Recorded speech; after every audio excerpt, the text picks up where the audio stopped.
More on our top story of the morning. President Biden dropping out of that 2024 race for the White House. And joining us right now on set is Connecticut's Governor Ned Lamont, who is a Democrat. Thank you very much for being here, Governor. Nice to see you guys. All right, so what do you think of the news? Not a total surprise. There have been a lot of conversations, especially going back to the debate. And I think it's a fresh start. And Kamala has an opportunity to reintroduce herself to the people of the country. And she's going to be a very strong nominee. Are you supporting her, throwing your backing behind her right now? I do support her. I think she'll be really good. Why do you think we have not heard similar messages from former President Obama, from Chuck Schumer, from Hakeem Jeffries, from Nancy Pelosi? If I had to guess, Becky, they want it to be a little more organic. They don't want it to seem top down from party elders. And I think you've seen over the last 24 hours, and it's only been 24 hours, the groundswell of support for Vice President Harris. We just had a Republican senator on who said that, I mean, everybody eyes wide open, in the primary, voted for President Biden.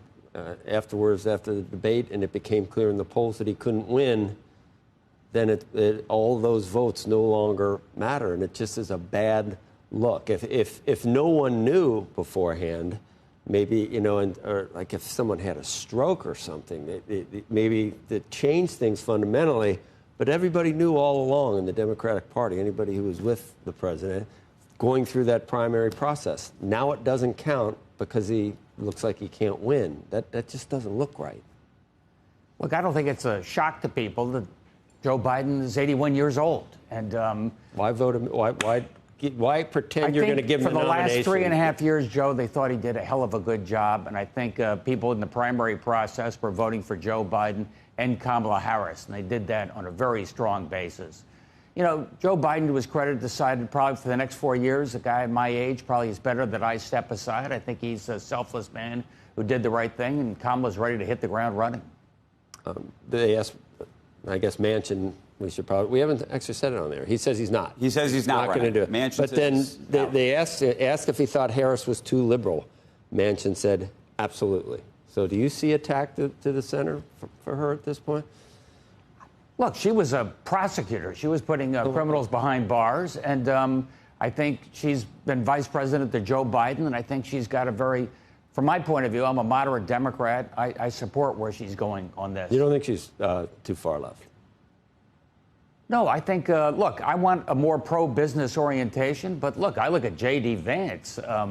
You know, he thinks the head of the FTC is the only person he supported in the Biden administration. And she's hardly a free marketer. You're not as much of a fan of the FTC's movement at this point? I'm a little more of a free market guy. Regulate with a light touch.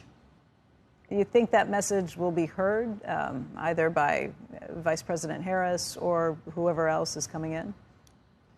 I can't tell the difference between the two parties in many cases on this. I listen to J.D. Vance and, Donald Trump, and they are really going hard after business. It was real surprising to me.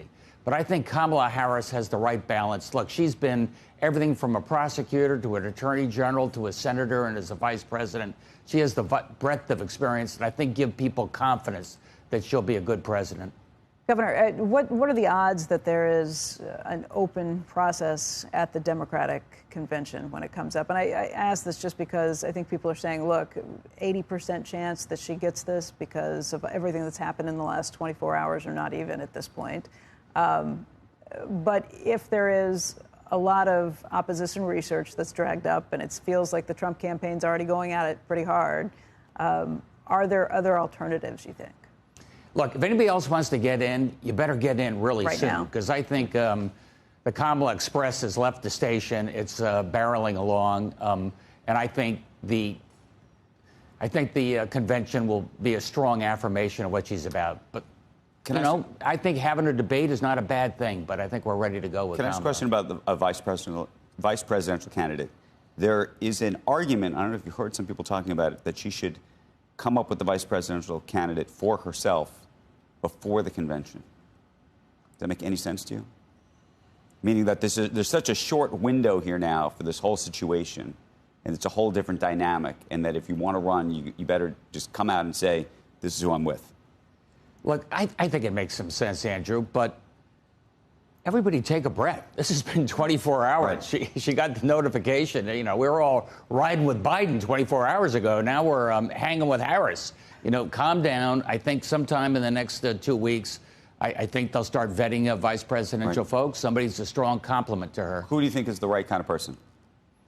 Look, obviously the battleground governors are sort of at the front of the list, I think, for reasons that are very tactical. I think somebody like J.B. Pritzker is a hell of a campaigner, brings a very different style to the table. Right. Here's my question. As a sitting governor, though, would you be willing to say, yes, I'm going to give up my position as a sitting governor and run as a vice presidential candidate on a ticket that is definitely going to have a tough slog ahead? I think a lot of people, a lot of governors be willing to step up and say, I'd be proud to be your running mate. He's got a lot of money, Pritzker, but both Gavin Newsom and J.B. Pritzker, one's in California, the other's in Illinois. I don't know how you sell that. That seems like it'd be a tough sell. You'd be better, wouldn't you?